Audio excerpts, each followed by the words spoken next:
I remember it like it was yesterday. Two young hearts, full of promise and unspoken dreams.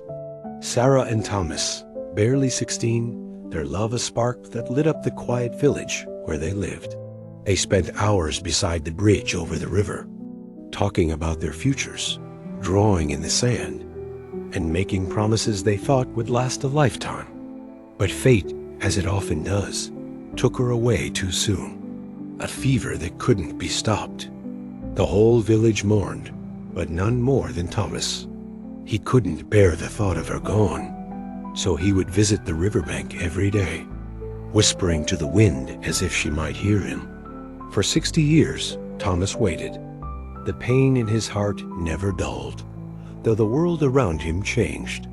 I saw him grow into a quiet man, always carrying that sorrow like a weight he couldn't drop.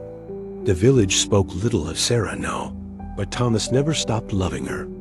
Every evening, he would walk to the same spot by the river.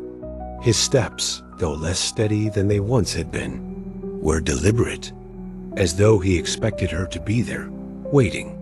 Then one evening, as he stood by the river, something stirred within him, a sense of warmth he hadn't felt in so long. He looked up, and there she was, Sarah, as young and radiant as the day they first met, standing on the far side of the river. His heart surged, and without a second thought, Thomas crossed the bridge, his old legs steady with purpose. When they met on the other side, it was as though no time had passed at all. She took his hand, and the years of pain and longing melted away. They spoke softly, their voices filled with joy and relief. As they sat together by the river, Thomas felt his strength fade, his heart content at last.